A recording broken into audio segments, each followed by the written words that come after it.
Insubordination is not a good thing. Usually it's counterproductive. In most instances, it can get you fired. And for the purposes of sports, it can facilitate you being labeled a prima donna, a locker room cancer, no doubt compromising one's marketability, which we know is a huge deal in today's climate of professional sports. Yet having said all of that, I'd still advise Carmelo Anthony to engage in just that, insubordination, solely for when it comes to Phil Jackson.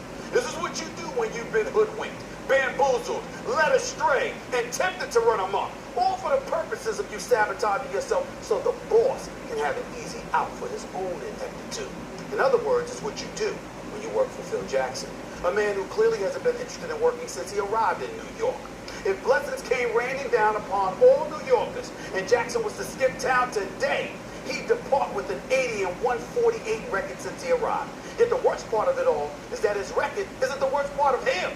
Leaks to media members, insinuations that he was forced to give Melo $122 million, that it was something he didn't really want to do, issues involving the triangle, how players either don't want to run it or don't know how to run it, all emanating from the stands, mind you.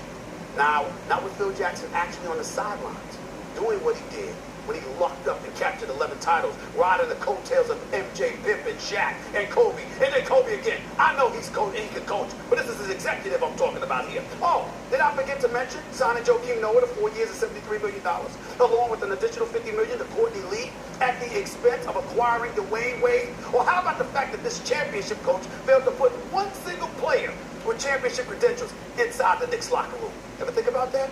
Yeah, here we are looking at Melo, there to play every night, answer questions every night, while Phil lurks in the shadows, prepping himself for months just to answer 5 minutes of questions. If you're Melo and had to deal with all of this, what would you do? Here's a suggestion, just a suggestion. Instead of saying, quote, "I'm just here so I don't get fined," how about this one? Melo should say, "Ask Phil to everything." That's kind of insubordinate. Well, who cares?